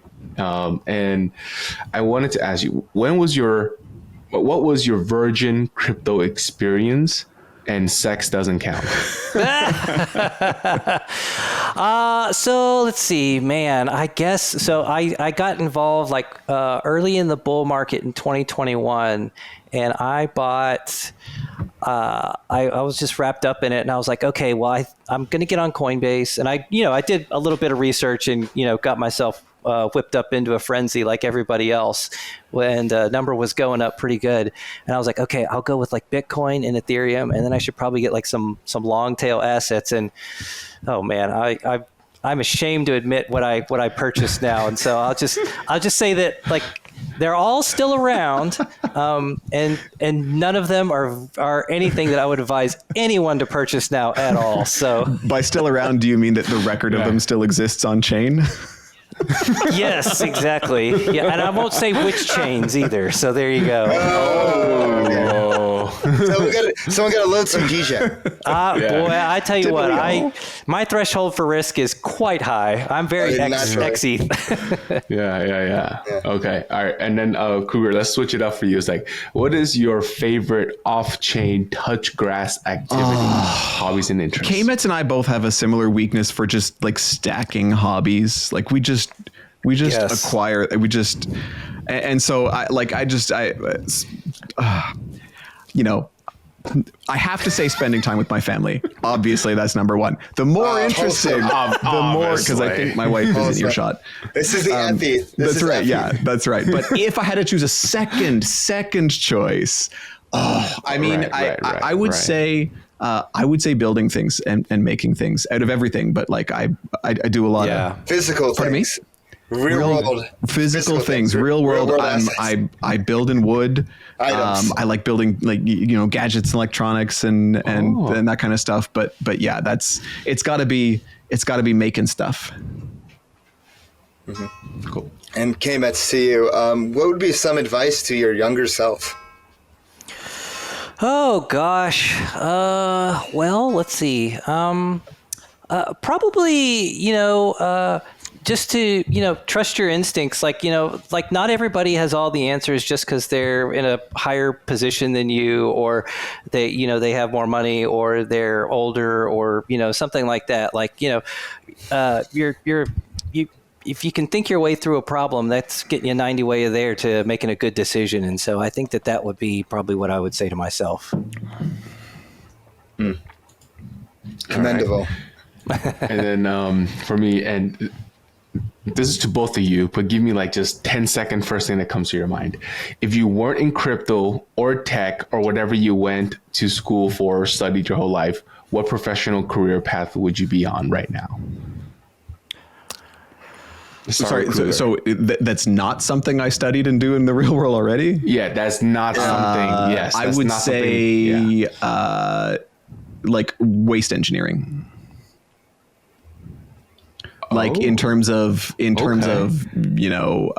minimizing and then like getting energy from, and all that kind of work, all that world of like circular like a different type of flywheel. Exactly.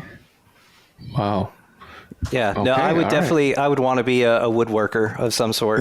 Definitely hand tool woodworker. Real world items. Like that people would pay you for? Cool. That would be ideal. Yeah. That's the amount of time that you spent making the thing, you would earn more than 11 cents an hour. I didn't sign up to get judged for this. Yes. This is a safe space, guys. If he wants to be a woodworker, he can be a woodworker. I'm just clarifying. I just want to understand what kind of woodworker. Look, Dad, I can do whatever I want. All right, last question for both of you. Who would you want to see on Flywheel next? Who would you recommend as a guest? Is SBF available? He's down the I think street. he has one phone call. I don't think he's going to use it on Flywheel. Yeah. Let me think about that. I think you should invite the Aladdin's founder, Charlene, but she's very private, so you might not get her. That would be my choice. She's gonna yell at me for suggesting. Charlene. I'm gonna go ahead and just kind of talk up Charlene for a second, because I think that she's probably one of the most brilliant people I've ever spoken with. And, obviously by incubating these projects, and she's the founder obviously as well. And so obviously very brave to be in this space and founding Aladdin DAO. But she's a remarkable individual. And if you ever do get time to talk with her, you should absolutely jump on it. Oh, no, I remember talking to her back in 2021, back when Aladdin started. She's in a lot of telegrams. Yeah. Yeah, she is. Yeah. No, I talked to her on the phone, actually. Wow. Yeah, no, she's great. Yeah, no, I'm impressed. Like, that's what I mean when I said I've seen the arc of Aladdin DAO. Like, I've really seen it, and I am incredibly impressed by everything that you guys have done, the progress you have made, and I'm looking forward to seeing what you guys cook up. Well, in thank the future. you. It's been a heck of a been a heck of a ride. And this is a one humble stop. Yeah, and likewise, we're well, I mean, I won't speak for Kmets. Maybe he's not very honored and pleased to have been invited on the podcast, but I certainly am. I see you guys have been. It's been delightful, fellas. I've awesome. Like, you guys have been out hitting like this. This has had I think one of the, like, podcast wise, this is one of has got legs, right? Like, this is one of the longest running DeFi podcasts in a long time. Yeah. So actually, can I want to pay you guys a big compliment as well, because Aladdin, we started this in-house media team called the A Team. And so I was kind of one of the co-founders, and basically we drew inspiration from Flywheel DeFi. We were so impressed with what you guys did. Thank you. That, thank you. We're basically in y'all's shadow, of course, but we've always sort of been like, oh yeah, if that's what Flywheel's kind of doing, let's kind of see what they're doing. And so you guys have just really been inspiring to us. Oh, thank you so much. Like, that is kind of one of my indirect goals with Flywheel, is to see like a wealth of different flywheels for different protocols come around, this ground up media wave coming about. Because education's hard, marketing is tricky. Like, there's a way to do it right. Well, and we're trying. I think there's also something to be said for, like, things haven't really been built by DAOs before, right? Like, there's, and it doesn't necessarily make, we can explore sort of new options for that. And so the idea of like an involved, but like partially arm length, but also like sort of well involved outreach side of the protocol, I think it's something that makes a lot of sense in the DeFi world. Your model, completely. Yeah, absolutely. Flywheel forever, man. Flywheel forever. You get the you guys get the tattoos. Just get the Luna tattoo cover up. You gotta get the cover up, right? So I really like our logo, so like it is attractive. So you guys got a cool logo. I got a bunch of tattoos. So exactly. You'd be stupid not to. I think is what. Yeah. All right. Are you all right. He's just on your face, like your forehead or your neck, maybe. Okay. I mean, I have a neck tat. There you go. No. Oh, that's what you'd like to see. I'm just kidding. All right, we're gonna end it here. All right, we're gonna cut it. It's getting weird. All right, guys, Kmets, Crouger, thank you so much for coming on. We hope to see you guys here soon. And totally our pleasure. Thanks, guys. Absolutely, thank Catch you on guys. chain. Appreciate it. Welcome to the post game. I'm your host DeFi Dave, here with Capital K, and we have just finished off a fantastic interview. There's so many adjectives I could use to describe a lot of interviews, but that was just really insightful with Aladdin DAO and mainly FX protocol. And like, the thing that really had my head going was like how all the ways that I could use FX protocol, all the ways that anybody can use FX protocol for on-chain natives, either trying to hedge risk or either trying to go more degen. Kiet, what are your thoughts on this one? I honestly felt it was just great high time vibes. Like, I just had a great time chatting with Crouger and Kmets, and I can tell that they are like us, right? Truly DeFi natives who lives on chain and has kind of seen the cycles. Like, it was talking to kindred spirits. I felt the pod was. In I addition, felt the equalness. Yeah, exactly. Yeah, it's like, oh, you've been through the ringer, I've been through the ringer. We're all in this together. Exactly. The cherry on top was just learning about FX protocol. I think that was great to get an education piece. And to be frank, I think FX protocol is probably their most innovative product. Oh, for sure. The other two is like, I don't want to say copy paste, but it's definitely a linear increase in the slope, whereas the FX protocol is a step up function. As to quote them, it's a novel DeFi primitive that could only exist on chain. The type of product they constructed with fETH, xETH. What's something you learned from the interview? I learned that primitives are still, you could still create primitives even in this day. Because we're so used to seeing, hey, new chain, that means new DEX, new lending protocol, and then an AMM. It's nice to see like an application that's innovative. I'm so tired of hearing like, oh, this infrastructure, this, or like, oh, like trying to like ride the next, like the most recent fad, this and that. But like building shit that works by people that are on chain, that are finding needs for themselves and say like, hey, I think other people want to use this too. And, it's interesting to see the development of FX. And you're right, it is a massive step from both concentrator and clever. It's a great, they're basically creating two different assets. Correct. Yeah, two like assets that haven't existed before. So, and this could be used for anything, which is why it's a primitive. Yeah. And I think like what's really like enticing about it is the organic flywheel that is produced by all these. Everything fits together very well, and a huge part of that organic flywheel is the steth yields. The steth yields is the fuel that powers the spaceship, basically. Yeah. Absolutely is. And I think it's a very fair model. I wonder if we can get like sfrxETH, if we can like put up a governance proposal, get sfrxETH in there. Dude, I think we have to. Like, I don't understand why they would choose. I never feel like, let's use the second best LSD. Yeah, it doesn't make sense. Doesn't make sense. It's funny. I've seen Kmets on the timeline for so long, for like the past few years, and like I've always appreciated him and his insights. So it was like great getting him on. Great to see people like like on the timeline and on chain and bring them like on the pod. Yeah. It's like always great. And like I said, I've been like watching Aladdin DAO since it really started. Crazy. I did not know that. I was like introduced to them, and I was in, we got familiar with each other, and I've just been watching, and I was like, okay, like now it's with FX, with something they created like this innovative. It was time to bring them on. And it's funny, Sam. I think Sam McCullough. I sent Sam like a protocol that was very similar to FX. I just forgot the name of it, but I sent it to him. I met them in Singapore at our event. God, what's the name of it? I met them at our event. I have such a bad memory. It's too much. But like it was the same thing. It was like one's like dampened volatility, one's like increased leverage. Anyways, this is the FX interview. So it's Kiet, any final thoughts on this one?